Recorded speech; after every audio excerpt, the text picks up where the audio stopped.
Good afternoon. I'm so happy to see all of you today. I'm Regina Brown. I'm a realtor here in San Antonio. I am the host of Realty Success Hub. So super excited to have everybody on today. We've got Angela Brown, we've got Brooke Bryant, and Aaron Brown. So we've got a fun show lined out for you today, and we're ready to rock and roll. Hello. Betsy. We've also got a guest on today, Betsy. Betsy, it's great to have you. Thank you for joining us. Yes, thanks for having me. Can you hear me okay? Yes, we can. Yeah. Wonderful. Well, I'm so excited to be here. We're so excited to have you. Two of us. Yeah, so I think our topic today is staging, if I'm not incorrect. It is, yes. Well, and the exciting thing is I recently staged my own home for sale at the height of the market last summer. So not only did I get to sort of see the fruits of my labor in terms of the amount that we made, but also practice what I preach. I'm telling people every day how to optimize their home, either for their own personal living, if they're going to stay there, or to get maximum value if they're selling. And I got to see firsthand by making over a third. Well, we bought it for $1 million. We sold it for 1.5. Nice. Wow. That's great. Yeah. That's great. And what area are you? What part of the country? So we're right outside New York City in Westchester. That's where the home was that I just staged. 2,300 square feet on 0.13 acres. So if you can only imagine, that's like, we watched our neighbors make dinner. They watched me watch bad reality shows. So very tight quarters, but we could see Manhattan from our primary bedroom. So there's trade-offs, right? Trade-offs. Yeah. Location. That's right. But we sold that. And we used staging tips to get it done quickly. We sold in 2 weekends and to earn more than we thought possible. That's fantastic. Yes, staging can be so beneficial. Can you tell us a little bit about your company and how you got into interior design? Yeah, so the company is, it's Uploft Interior Design is the company. We have a podcast called Affordable Interior Design because everything we do at Uploft Interior Design is retail, is for clients with any budget. We don't mark anything up. We offer just flat rate design plans.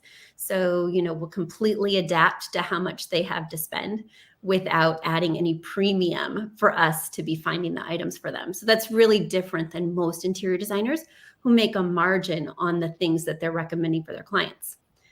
So anyway, we have sort of a different model and, some people can't even afford to hire us. So that's why I started the podcast to give free advice to people because I believe interior design is a right, not a privilege. Everyone should live in a space that feels comfortable, whether they have to shop at thrift stores and Target or whether they could afford room and board and Crate and Barrel. They deserve to be empowered when they're shopping, to have tips and tricks that will lead to the best possible outcome in terms of, having a cozy home that they feel proud of.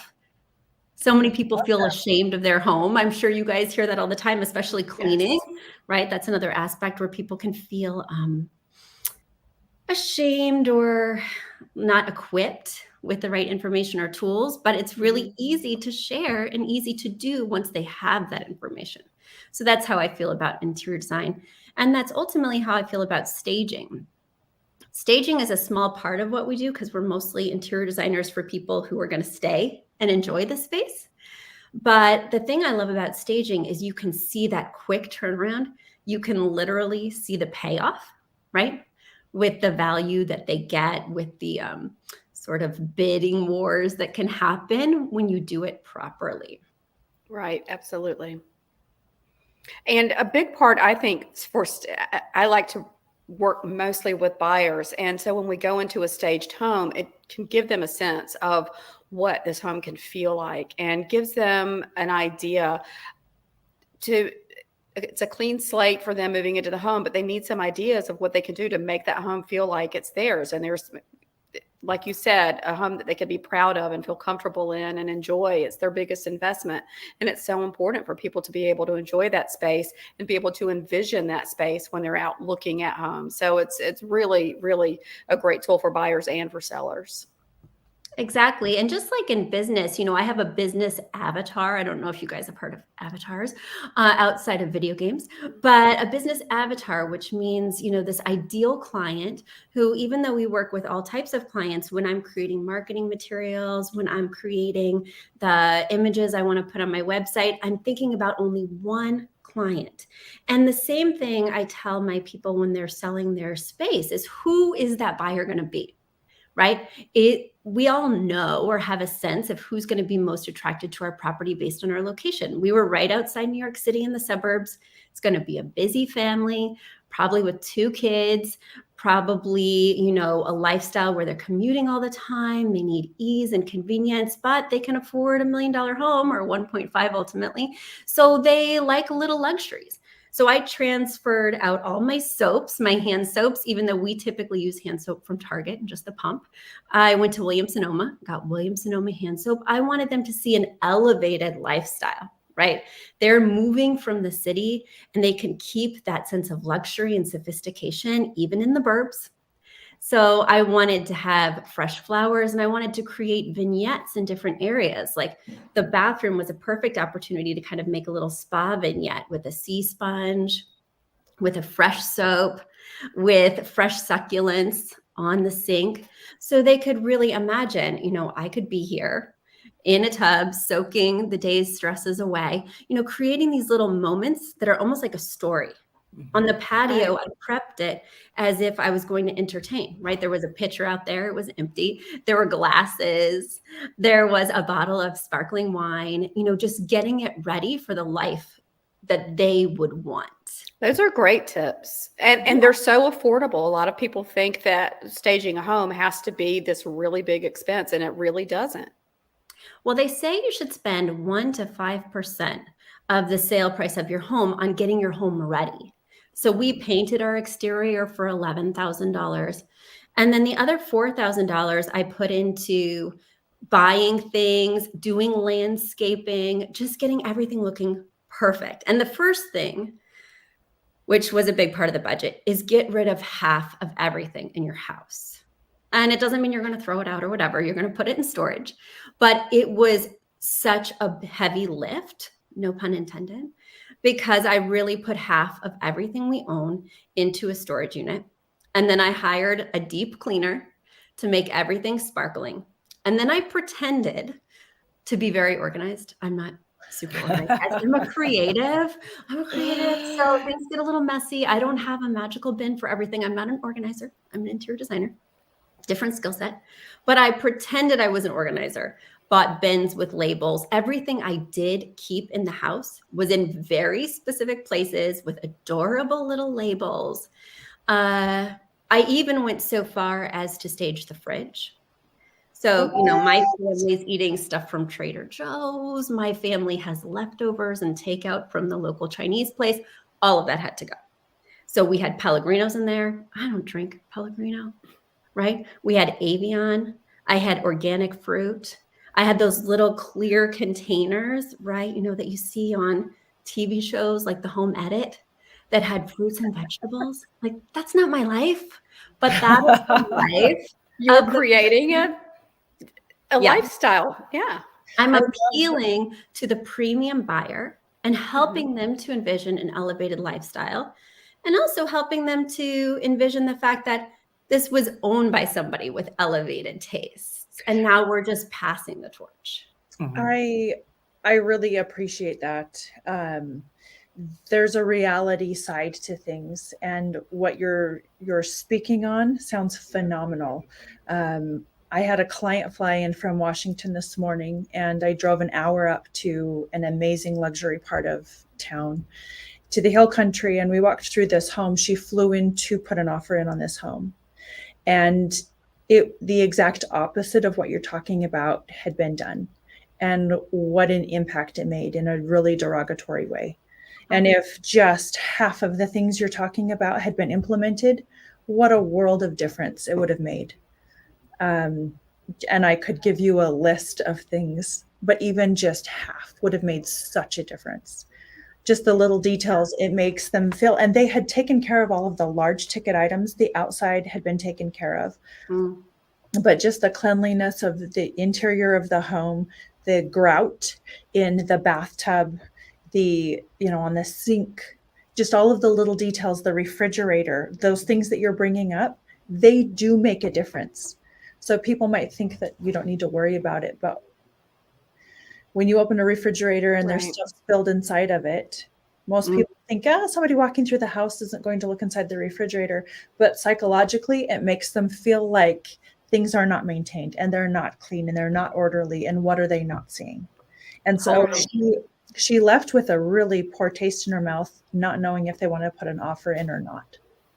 And Wow. I want to jump in real fast, Regina, and thank you for bringing that up, because from the cleaner's side, and for those of you that don't know, I've been in the cleaning industry for now 32 years. And in fact, I shouldn't self-promote. I'm going to really fast. I just came out with a new book called The Ultimate Guide to Move In, Move Out Cleaning. And this is the homeowners edition. Okay, this is for homeowners that are getting ready to sell your house. You can find it on all the places that you buy books, Amazon, whatever. But the purpose of it is, and it's full of checklists. Please go through every room of that house, because there are a lot of things that you are, I'm going to call them your clutter blind or your house blind. You do not see those things, like Regina said, with the grout. And so because you're taking a shower every day, or because you're in your bathroom every day and you do not see it, it doesn't exist. Wrong. That's not the right answer. People do see it when they walk in, just exactly like Regina said. If it's not maintained, they're thinking, oh, if this, which is so obvious and it's so right out in my face, is not maintained, what else? And so, like what Betsy was saying, if you're creating an entire lifestyle and you're trying to bring someone into that lifestyle, you got to make it so welcoming that when they walk in, they don't notice the grout. We don't want them to even notice it. If they don't notice it, what they're looking at is they're looking at those fancy soaps and the succulents going, oh, I could see myself in this space, right? And If it's you walk in and you see the grout, I have not done my job, right? Yeah, that's a great point. And it's such a larger deal to them. So when we were going through the list of things that weren't going to work for her in the home, she's like, well, the bathtub, the showers, they need to be completely ripped out and replaced. And I was sitting there thinking, you get a house cleaner in here to clean the grout and you're going to be fine. There were no cracks there. It wasn't even old. But it Just makes the details. huge Yeah. difference. Yeah. Nothing is sacred when you're selling your home and when there's an open house. Imagine that everything will be opened, even your junk drawer. Yep. Everything will be seen. Your medicine cabinet, right? Your freezer, that closet in the basement, everything's going to be exposed. So get half of it out there, and the other half that you leave needs to be tidy, needs to be ideally organized in some fashion. And I'm sure people are thinking, just as I was thinking, frankly, this is so overwhelming. This is a huge undertaking. Mhm. And I took off work for a week and a half and just focused on this. Now it paid me dividends, right, later. But Yep. if you can't afford to do that, use that 1 to 5% of your sale price and hire a stager, hire a home organizer, Mhm. hire somebody to move out your stuff. I'm a little bit of a micromanager, and plus I had vision, right? Because I'm an interior designer. I went to Home Goods for 2 hours. I spent $500 and, I added all new sheets and all new bedding, all new towels. I mean, I had pristine towels, but they'd been washed for, a year, and they need to look crisp and perfect. It literally cost me $20 to buy a towel set for each bathroom, and it looked so beautiful and was just ready to go and set that scene. So I even thought myself, I have beautiful throw pillows. I'm a freaking interior designer. There's no dearth of throw pillows in my life. And my real estate agent was like, those don't look as plump as they could. And I was like, well, we've only had them for a few months. My kids had been throwing them around. There's nothing like new, crisp and new. Right. So I just went to Home Goods and I bought crisp new pillows in the exact same colors, practically the exact same texture. It actually hurt my heart to buy the same pillow, but it just made all the difference. Well, and all of the things you're saying are going to benefit you moving into your new home as well. When you take half of the things out of your home, like you mentioned, you're going to be packing and moving anyway. So you're that much ahead of the game. When you move into the new home, you're going to have beautiful new towels and pillows, and you're just one more addition to that fresh start that you're making. So there are things that are going to benefit you moving forward. But So, I actually really thought of it as sunk cost. I must say, I mean, the moving, the packing half was not sunk cost, but I tailor purchase these things only for this space. I thought of it as an investment in this space. So I bought what was perfect for these people who are obviously not me, as I've shared, right? My avatar was not me. I bought what was perfect for these people and what would really make this space pop. For instance, I bought a couple of mirrors.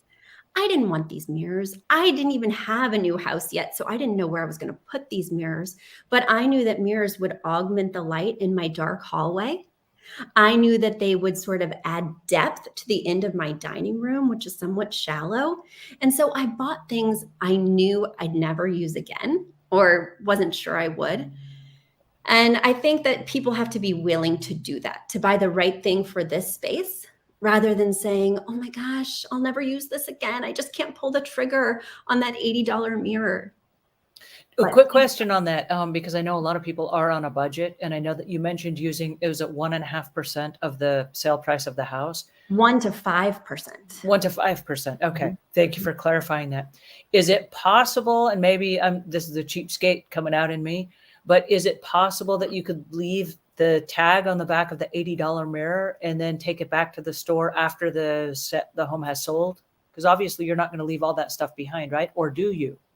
Angela, I'm not going to fess up to anything right here, right now, but I did keep my Okay. home goods But receipts. Is that looked down upon? Is that wrong? I mean, if it's within a return window and nobody's ever actually like touched it and it hasn't been used and it was just like a mirror and somebody looked in it as they walked through the house and then like the week later you took it back to the store. Is that a doable thing, or is that like not cool? I am not a home goods representative because I think from their point of view, if I was just putting on that hat, they would look down on it. As an interior designer, as a person who was, trying to save every penny to buy that next place, which I Okay, didn't stop know- talking. I think I got the drift. We won't leave the down. alleys. Guilty as charged. Okay. But I did keep some of it. I still have that decadent bedding. It's so great. But the towel set, I didn't return the towel set, but the towel set specifically went with that wallpaper in that bathroom. That was a sunk cost. Oh, wow. I'm not going to use bright yellow towels anywhere else. It's interesting you brought that up because we did our own home decorating, and it was, I don't know, one day I thought I was going to be an interior designer, and that it lasted all of one house. But we had this amazing shower curtain, and it was a handmade shower curtain that started at the top and it went all the way down to the floor. And it was like a really lavish thing, and it matched the tile and the tub, and it matched the little rug that we had in the bathroom. And when we moved out, it only made sense to leave it because you're never going to find something that matched this perfectly with this bathroom. And the bathroom was set up in such a way that you would have to redo the whole entire bathroom if you were going to redo it. So we were like, it is as is. And we just sold it as is. So, Totally. but I do miss that shower curtain because it was really awesome. Aw. Betsy, you mentioned that you painted your home. Do you have any advice for home sellers on paint colors? Well, I painted not only outside, I painted the exterior, I painted the shutters, but I also painted inside, even though my paint was relatively pristine and I just moved in 6 years earlier. So I'd totally painted it when I moved in as an interior designer. I wanted to make my own choices, surprise, surprise. And I did make some bold choices because I'm not afraid of color. So while the main part of the house was neutral, 2 of the bedrooms were different shades of blue. One of the bedrooms was yellow. I had a green room. Like I really have a flair, guys.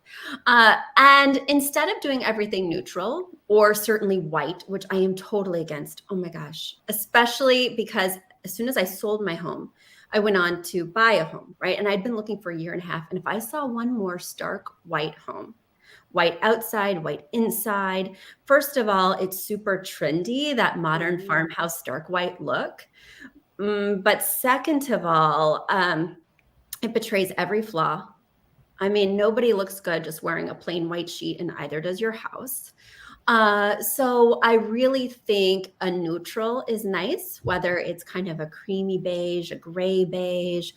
Grays are somewhat out right now. People are looking for that warmer palette, but I did not change the colors, the bright colors in those rooms. What I did do was touch up the paint. Anywhere there were imperfections, when I took down a lot of the personalized wall art, the family pictures all went into storage. Then I patched those holes and painted. And sometimes that meant, that the little patch areas didn't quite match the rest due to sunlight fading and things like that. So I had to paint the whole swath of wall. But painting, as one of my stager friends says, is cash in a can. Mhm. And it is the way to give that fresh, clean foundation on which I hung generic art, right? And if I can jump in real quick and add one thing to that from the cleaner's perspective, we can clean your baseboards all day long. I know in the UK, they're called skirting boards. We can clean them all day long, but if you're going to paint that wall, go ahead and paint those baseboards at the same time. That is the little board that runs along the floor where the carpet meets the wall so that it tucks the carpet in underneath so you don't have loose carpet that peels up. And it collects dust from everybody that walks in. So yes, if there's humidity, like in North Carolina where I live, that dust that settles there, if it's not dusted frequently, it can turn into kind of a darker color, like a little dirt that's stuck on there. Go ahead and paint all of that while you're painting the walls. That'll really upgrade the look of your home.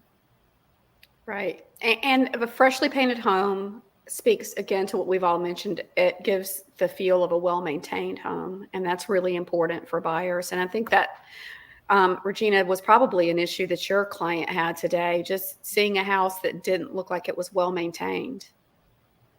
The thing that was sad is the house itself had been maintained pretty well. They needed a regular cleaner to come in or someone to come in because it was literally all of the things that, like Angela mentioned, that you get kind of blind to. They had teenage kids and pets. And so every light switch, every handle, the door jams, you just didn't want to touch them. And it's interesting to bring that up. I've got a home office in my house where we have employees that come in and they sit there. And there's one employee that always kicks the wall under the table. And so should I move the tables today and were we going to sell the house, that whole wall has to be painted because of all the kick prints on the wall. It's not a big deal. I don't mind it, but I'm not going to paint until we rearrange that seating arrangement so that we then can do it all at one time. But it's the little things that you overlook because you see the house every day, that if you will, what like Betsy's saying, if you will just go in and you'll touch it up, it doesn't mean you got to repaint the entire house, but there are little areas that need extra special attention because if a person walking in does not know, there were a whole bunch of people that sat in here every day and they were kicking the walls with their foot. You're going to walk in, what you're going to say is, wow, this place is all beat up, right? Little black marks all over the walls. What the heck, right? A little paint can cure that just like that. Yes. And while you're often visually blind to the things like Angela mentioned, you can also be nose blind, right? Mm-hmm. So your house itself, especially if you live in historic areas like I do, where the houses are old, they have their own unique musk, right? That you forget about after living there for so long. And I think it's really important. I'm very sensitive to smells. I hate the smells of fake deodorizers, Febreze. None of that works for me. I immediately start sneezing. But I got organic candles all in the same scent that wasn't too floral. I wanted to appeal to a lot of people. So I got this cotton laundry scent of organic, naturally scented candles. And I had one scent throughout the whole house. So it wasn't like they were experiencing different aromas in different rooms, which could potentially be overwhelming. But I wanted to mask any scent that I could no longer smell. That's a great tip. And so many buyers come in and they have the same sensitivities. So not only can the overwhelming sense trigger something like, are they hiding something? But it's being sensitive to what the people coming into your home, what may trigger their allergies. So that's a great tip. And if I can jump in again one more time, not to keep throwing cleaning at you, but I mean, hey, that's what I know, right? That's what you do. It's important. a lot of home buyers and home sellers getting ready to buy a house, what they'll do is they'll try to clean between each showing. And so they're spraying stuff like Febreze, and they're spraying cleaning chemicals and stuff like, oh, hey, this smells so clean. Let me just pour Pine Sol in the toilet and this and that and whatever. And they're trying to create these smells that then the house smells clean. I want to remind you guys that clean does not have a smell. And so if you keep masking it, the smells over and over and over again with cleaning supplies, it doesn't impress anybody like, oh, hey, the house is so clean because I keep smelling all these chemicals that that are supposed to be clean. Clean doesn't have a smell. And so if you will eliminate that and you will use non-toxic products with no scents, it's going to make it so much easier for, if you're just like Betsy said, you've got one smell that goes throughout the whole entire house, let that be the smell.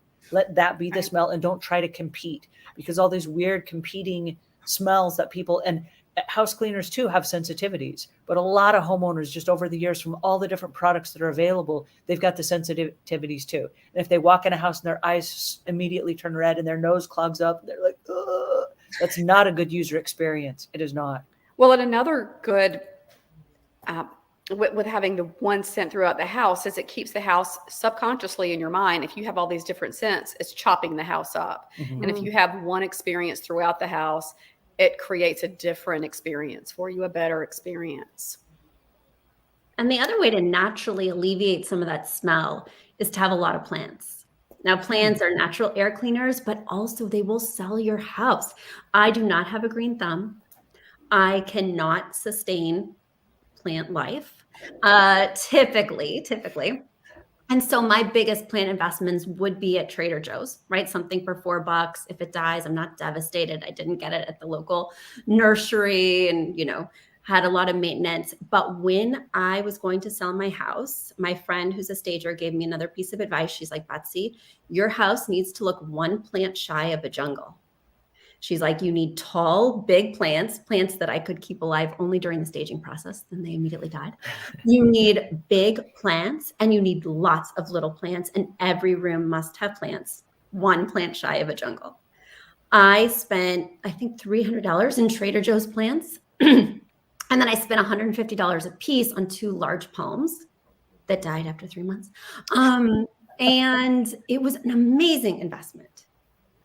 That's a great room tip. has beautiful plants, because if you do cut flowers, if you do fresh fruit, it's going to die over the course of time. Mm-hmm. And depending on how long your house is on the market, hopefully just a short time like mine, but that's a lot to keep replenishing, and it gets expensive. Mm-hmm. So I've got a question for the realtors in the room. And this is something that what Betsy just triggered. If you had to buy, because I know that in my kitchen, I've got this amazing, really tall palm, and I'm not like Betsy because I don't have the green thumb for even 3 months to keep a palm alive. So it's a fake plant, but it looks amazing. And I bought it, I think, at the home goods store, where I spend a little fortune on it, and it's lived there for many years, and it looks amazing. But it's one of those plants that it's kind of like it lives there. I don't know where else you would move it, and you have to have a certain size room for it to fit in and all those things.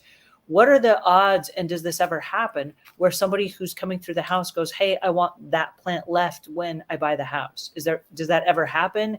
Or yes. I just sold a house, and the seller was combining homes with her future husband.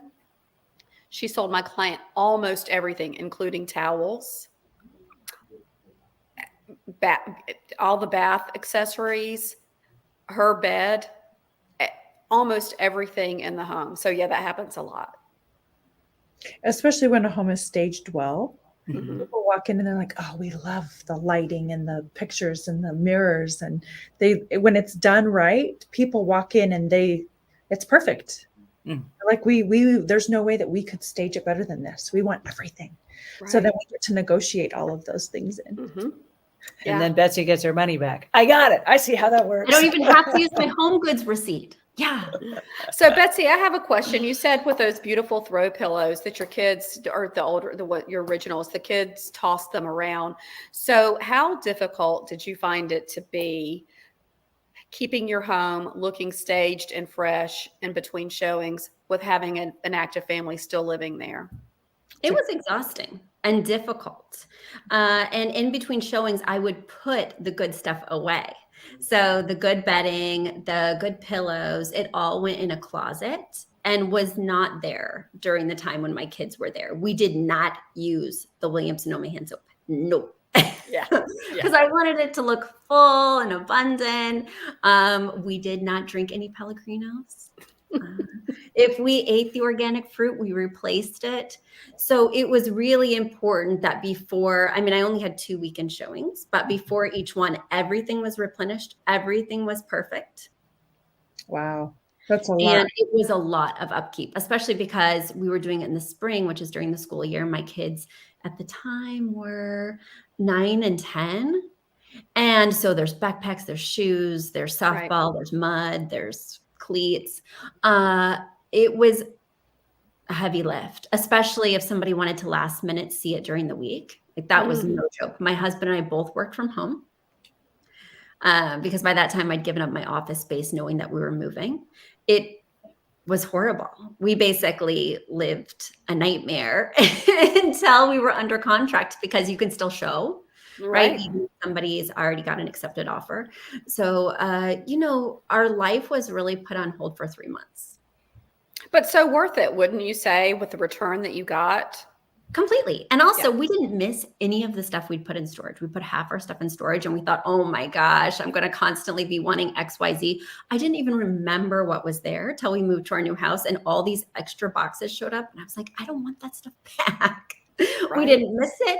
I wasn't looking for it. What am I going to do with it? Moving and staging is a great time to purge your life a little bit and get rid of some of those things that you don't need and are cluttering your life. Angel, I know you have clients that you work with who deal with those issues all the time. Well, one of the things that is really important when you are consciously aware that you're going to move, and it might even be like a year before you're going to move, that's when you want to start decluttering, because like Betsy said, they didn't miss a lot of those things. How often are some of the things that we have in our homes used? And I think Betsy made a really great suggestion to get rid of half of the stuff that you own. Because if you started that process a year prior to when you get ready to move, you're not like, oh, we've got this whole storage unit full of stuff that you actually, like Betsy said, didn't miss at all. Did it actually need to go to a storage unit? And so a lot of people can get rid of a lot of stuff that then they don't have to pay to store. But second of all, when they're moving into a new space, what's interesting is this. Betsy set the stage for a beautiful home, where when these people showed up, they look at this and they're like, oh my goodness, I see myself in this haven, right? It's not a place that's like crammed, packed with stuff. And so then what happens is they want to move into that place. By the time they bring all their stuff in, it doesn't look like that anymore.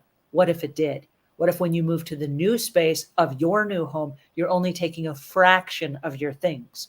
And that way you're not trying to find places to organize them and shove them and hide them behind closet doors and all that stuff. You're moving into a new place. You're actually starting over again. It's like wiping the slate clean and you get to start over again.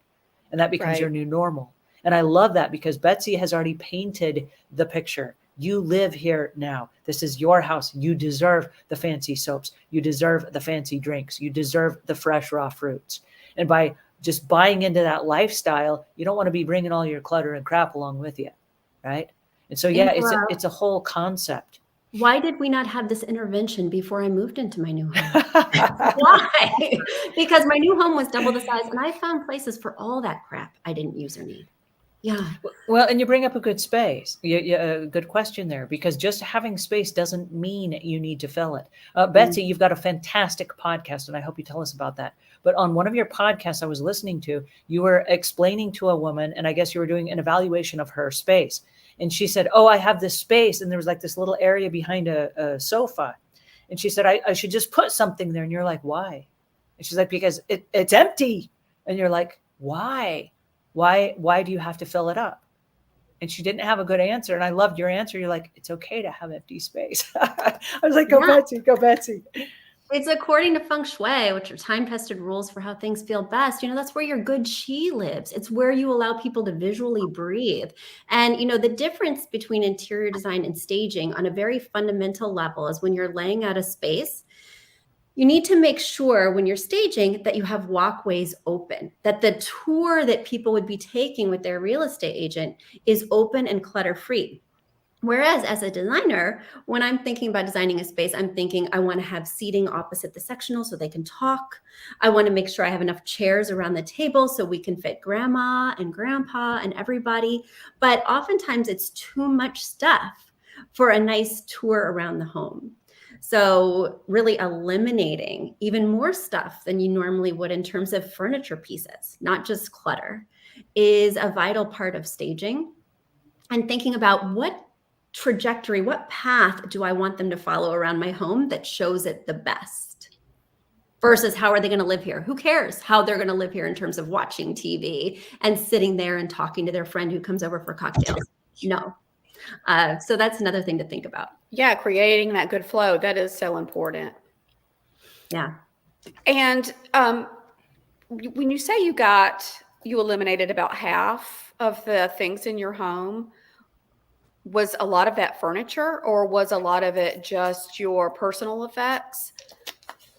Most of it was personal effects. We emptied half of the closet. We emptied half of the cupboards, glasses and silverware. We got rid of half. Like I literally took everything and said, we're getting rid of half the pots and pans, half the plates. Like I wanted the cupboards to look relatively sparse. I didn't want them to look packed or else we're going to look like we have storage issues. Right. The other thing that I eliminated, which is going to be controversial, is I eliminated my pets. No, I didn't kill them. We have a cat and a dog and I love them so much, but they were never around and there were no traces of them during the showings, which was exhausting. What did you do with them? Well, one went to grandma's house and one came. So the cat went to grandma's house because there's a litter box that can't move. There's all these other accoutrements. But with the Chihuahua, he could come with us and he would just drive around with us in the car during these showings. But there were no dog toys. There was no cat tree. There was no evidence that any pets lived in that home. And for me, and this may just be a personal pet peeve, but when I was looking at homes to buy, the minute I saw any kind of pet bed, any kind of doggy door, I was like, oh my gosh, who's been peeing on these floors? Right. I mean, I'm a pet owner. I know what happens even with accidents. Who's been barfing on these countertops? I know, right? And it just made it feel less clean, even if there wasn't any indication that there had been a hairball there, right? So it just put my spidey senses up and I immediately got the pets out every visit. Nobody would ever know. That's a great point. I had a home that when it's a luxury home we were selling and the seller wanted to stay there with the aggressive dog in the home. I'm like, yeah, we can't do that. You're never going to sell your house if you stay there with the dog in your home. So that's a great tip. Absolutely. Yeah. So when you said you emptied your closets. So I'm imagining you were selling in the spring. So you put your winter things away, which is another great way to get ahead of a move. Is that what you did? You took the winter items out or the seasonal items that you weren't wearing? Half of we were already rotating our closet space because we lived in a historic home. So our closets were already pretty small. And speaking of, when you do have small closets, make sure to put a light in them. Having a light in them immediately makes them look bigger. Our home was built in 1910. It had very small closets and there were no lights in any of the closets. We installed that. So when you'd open it up, you'd immediately get a light, which will make it look fresher, brighter, bigger. And even some of our on-season clothes, because our closets were so small, had to go away. And no, we did not miss them. I never looked for that summer dress. I forgot it existed. So, I'm actually, full disclosure, I don't even fold things that go in my drawers. I just kind of shove them sometimes. I do, guys. This is a confessional, right? I made sure everything was folded. I assumed they were opening my underwear drawer. Is that wrong? Mm-hmm. You've got to assume that everything is going to be touched, opened, explored. And I want them to imagine that the person who lived here was fastidious, on top of everything. This is who they're going to be when they live here, right? That aspirational avatar. Right. It puts them in the place of this is my fresh new start. I'm going to have this beautiful, wonderful life when I move into this home. I'm going to start doing that. And it's a great mind space to put somebody in. And yes, everybody opens all the drawers. your They want to medicine see the depth and the cabinets, size. or your stuff. So here's a question for both the realtors and for Betsy, but what are some common mistakes that first-time home sellers make when they don't know about the staging and they don't know about even the cleaning and they don't know what they're supposed to do? What are some common mistakes that you're seeing that would be just kind of good pointers or good tips for people that are like, oh, I didn't know about that? Well, I have a big one. But Brooke, I don't want to cut you off. You want to go? No, go ahead. You know, in interior design, we value window treatments so much. Beautiful drapes, having blinds as well is really important. But when you're staging your home, it can actually make your windows look smaller. It can encroach on the view. So either pull the blinds all the way up or get rid of the blinds completely to really make as much light able to come through those windows as possible. Potentially consider removing the curtains, which is something I would never do in a designed home, but we just want those windows to look so big. We want that natural light to flood in, and we don't want anything to impede it. So like I mentioned earlier, sometimes the principles of interior design are counterintuitive when you're staging. And that's another one where get rid of your window treatments. Well, and what Betsy's not saying, and I'm glad you brought that up, because there are a lot of people that don't understand how much dust is on those fabrics. And they're like, oh, they're beautiful and they match the room and whatever. And again, clutter blind or house blind, when you're not seeing that there's actually a lot of dust on those. If they're leaving the window treatments, we have to come in and include vacuuming those or treating them, dry cleaning them or whatever it is in order for those to be show ready if they're going to leave them on. And I love your idea about just removing them all together. So yeah, most buyers are moving because they want a fresh start, either a bigger place that their growing family can fill in, or they're downsizing and they want to get rid of some things. So for the most part, people are looking for that fresh start. So making it feel open and big and clean and fresh is really fundamental in making your home put its best foot forward. And I think one of the mistakes I see people make is they over personalize, and it hurts their soul to take those personal effects down. I hear sellers say, well, I still live here, but you need to get in the mindset of you don't live here anymore. This is a transition for you now, and you need to be preparing for that next step. So take down those personal pictures, or the trophies, or the personal things that are, for the buyer's perspective, it's just clutter. For you, it's personal. Go ahead, pack it up. You're going to be moving anyway. So give your home a chance to stand out with the buyer. And especially with those personal items, it's really difficult for the buyers walking in to envision their home, their stuff there when they see such personal items in the house. Like, have it be staged, have it be unpersonal. And I know it does sound counterintuitive, but people need to be able to envision their kids' stuff up and their belongings in the house. And we had 2 large gallery walls, which is sort of a collection of a lot of pictures featuring our family in 2 different places, one upstairs and down. And I did not want to remove the gallery walls because we were going to have these huge walls that had nothing on them. I knew I'd have to buy some big art. And then also I just didn't want to patch all those holes and go to all the mess. So what I did is I replaced the personalized pictures in the frames with pictures of our new of our area. So we lived in the Hudson River Valley and the river towns, gorgeous views of the Palisades, beautiful views of the Hudson River. So I went to Barnes & Noble. I got a book on the area. I ripped out the pages and I put the best ones, the seasonal ones, so that I knew they'd be moving from somewhere else because we're a suburban destination, right? I knew they'd be moving from the city, most likely my avatar, remember? And so I wanted to show them what this area would offer their family. Like, look at the fall foliage over the Palisades as you gaze upon it from the Hudson River, which we could clearly see from our balcony, right? I wanted to show them that this leap from city living to suburbia is going to be gorgeous. And it truly is out there if you've ever been to the Hudson River Valley. But it was a great opportunity for me to kind of paint the picture for them of what this move will mean. That's brilliant. That's brilliant. That's a great idea. Great idea. It saved you a lot of, and it saved you so much work. Yeah.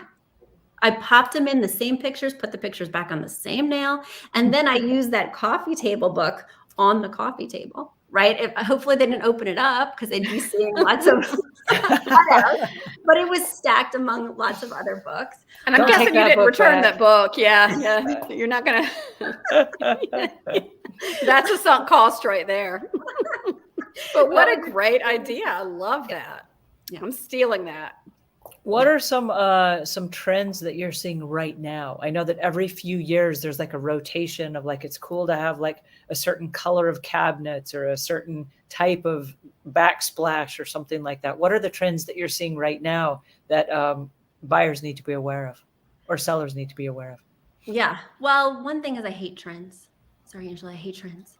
I like a little bit of trendiness in a staged home because it makes it look of the moment and again, aspirational, but I would do it in like a poof that has an interesting texture. I would do it in some wall art. I would not do it in anything like a backsplash or cabinets because it truly will be just a flash in the pan. And these items need to stand the test of time. Also, doing something so committal like kitchen cabinets or a backsplash is going to really impact the sale price, right? So you want to do something classic and clean if you're going to be changing those versus leaning into a trend. One trend right now is colorful cabinets, especially navy or emerald green. And while I love that look, for sale, I think it's super controversial and I'm not sure that you would reap the rewards financially. But like I did go to Home Goods and bought this really woven poof with some tassels, something that was really of the moment last summer, something I wouldn't think about as timeless. But having those little baubles, kind of like wearing that classic black dress that's so sophisticated and clean, and then adding those little, J. Crew or Express baubles that are really of the moment. I think that's the best way to think about staging. Right. Accessorize and bring your trends in through your accessories, but the big picture should be classic and timeless. So I don't really follow trends as a designer. I know, isn't that silly? But I think about what fits the client and what fits their budget and what fits the architecture. And then of course, what's available retail. And that's often following trends. But when you're shopping in a place like TJ Maxx or Home Goods for your staging supplies, you're going to find a ton of trends. So you're going to be picking up that room jewelry that's got a lot of flair, because they're just based on trends and cycling out home trends on the regular. That's kind of where it all lands. Well, let me ask you a question, Betsy, because you've given us some really helpful tips. And I'm curious to know if there's somebody and they're like, I am totally not creative. I don't know staging. I don't know home designing. I don't have an eye for it. I don't know what center and off center means. How does somebody go about hiring you to come in and help them fix their space and get it ready to sell? How does that work? So there's a few different ways. You can have us consult, which means we'll come to the space, we'll give you ideas on how to rearrange your current furniture, what pieces you need to buy, where they should go, how big they should be, kind of giving you that punch list. And then you go make it happen, which is truly the affordable way to do things. But it is a lot of elbow grease. I mean, I literally devoted so much time that I was taking away from work to make this happen. And it was not fun. It was not easy. When you're doing it for somebody else, the emotional component is not there. And you can lean in to the fun of transforming a space and making it so aspirational and different than it's ever been. When it's your space, there's a lot on the line. When it's your money, there's just a lot of emotion wrapped in. So I do think it's better, if you can, to hire somebody to implement all those changes, to not just get that honey-do list, but to have that honey-done space, right? Where you hire the interior designer who has the appropriate handyman, who has the appropriate painter, so it's an all-in-one solution. Now, it is more expensive and the price is truly customized to the square footage of the space and what the space will need. But I tell you what, it makes a huge difference. I'm so glad that we painted inside and out, and I didn't do any of it, right? Like I hired my team that I work with. I hired my handyman. I was the one shopping. I was the one styling. I was the one creating the ideas, but my team was the one who was actually doing that intensive labor. And if you don't have a team, pay an expert to bring their experts. And I'm so glad you brought that up, because I know that I removed several paintings on my wall, and I was just going to spackle over the nail pops or whatever, but we had screwed those things in the wall so that they expand. And then when we pulled them out, there were like holes in the wall. So then I had to patch the walls and then sand them down and put the spackling on them and then paint them. And I was thinking, oh, this is going to take me 20 minutes to do. It did not. It took me like hours before the wall looked like it was brand new again. I'm like, wait a minute, why did I do that? This is not what I do. Why did I just do that? And in my head, it was like this really short little, it'll just take a couple minutes. It did not. And I think people underestimate what it actually is involved in those little tiny, it'll just take a couple minute projects. Definitely. I don't do my own taxes. I outsource as much as I can where I'm not the expert, because you'll get a better result. That's the bottom line. Yeah. And it's your biggest investment. Your home is your biggest investment. So you want to treat it with care. And if you're going to be selling your home, you want to get the most from that investment that you possibly can. So have the repairs done by professionals. I'm sure there's some small things you can do, but the bigger things, you want to make sure that they're done well. Absolutely. And there's so many in big area where I'm in the Charlotte, North Carolina area. So it's so easy now to find well-rated professionals to handle those projects for you. Definitely.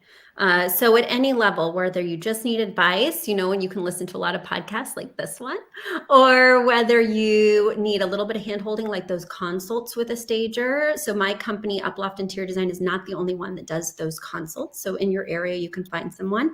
And then, of course, you can do that more robust package. But there are so many opportunities these days. Interior design is, having a big moment. So you'll be able to find someone, and it will be worth it. Like I said, we bought the place for a little under $1 million. And 6 years later, we sold it for 1.5. We were able to buy a 2.1 and have our payments be the exact same because we made so much from the sale of the home.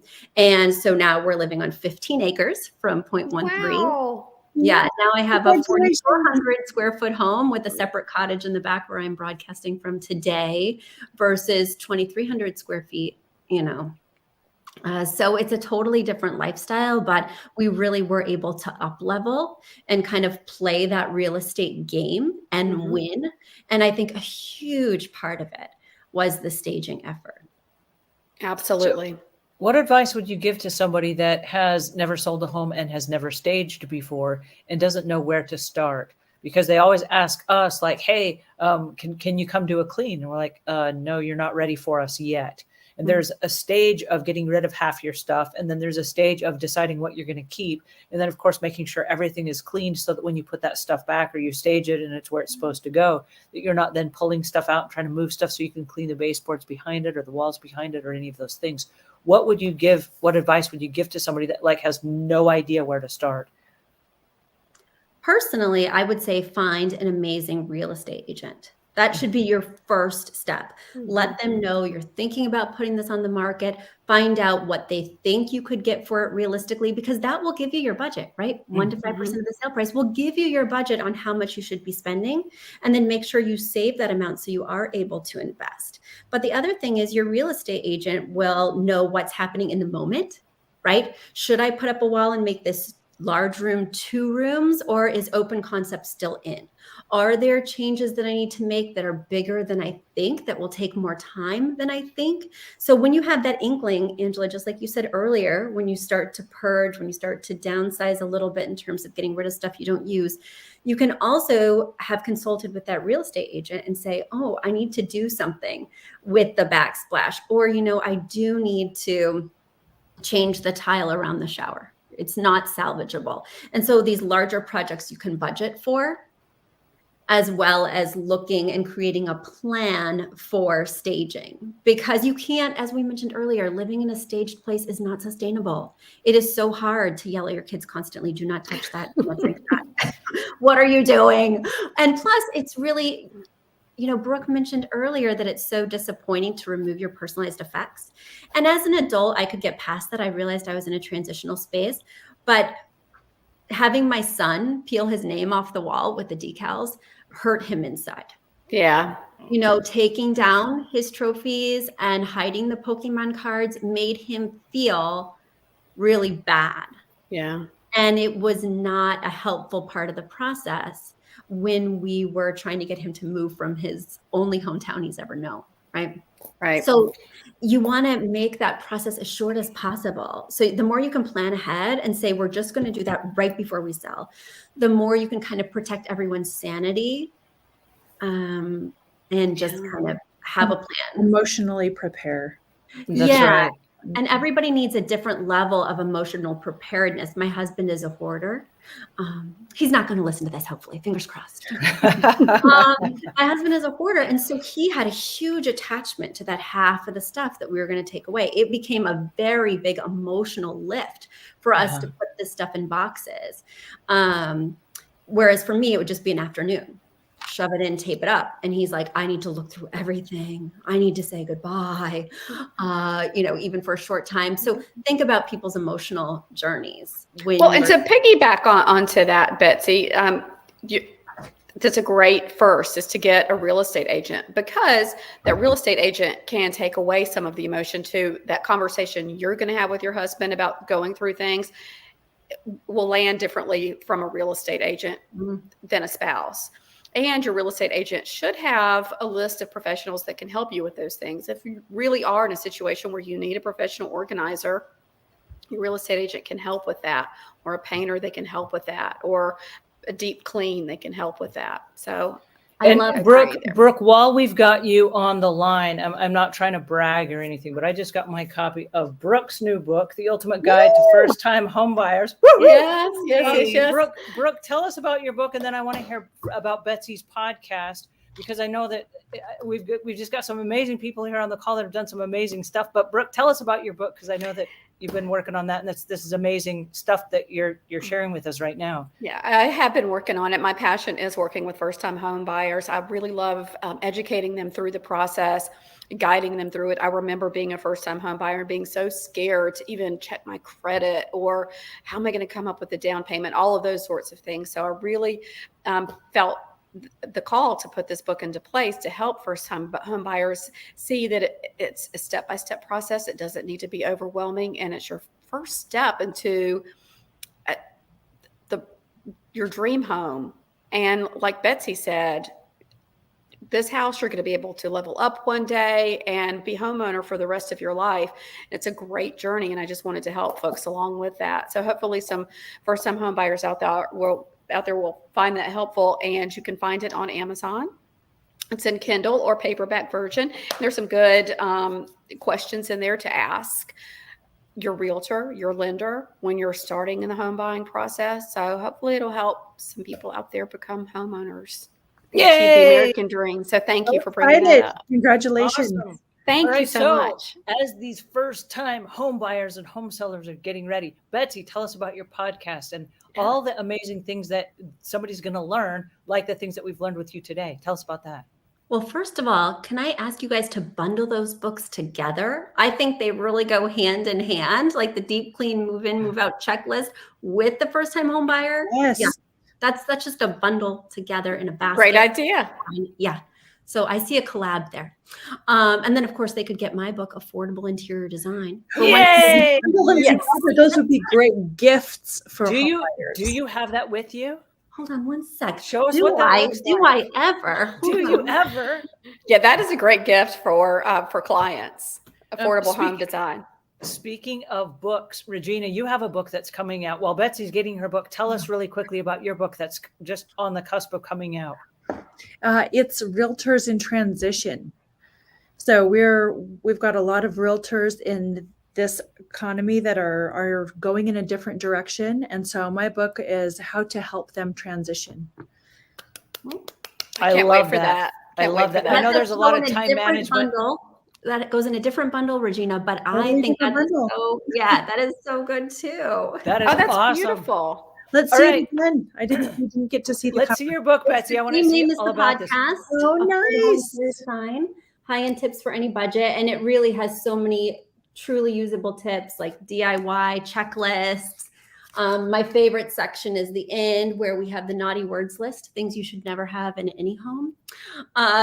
So there's a checklist for you. Can I leave links in the notes below so that people can get a copy of that book? Because right now, if everybody's like me, they're asking the questions, what are the naughty words? And we don't have time today, but I want them to buy your book and read what those words are. These are the things we don't want in a home.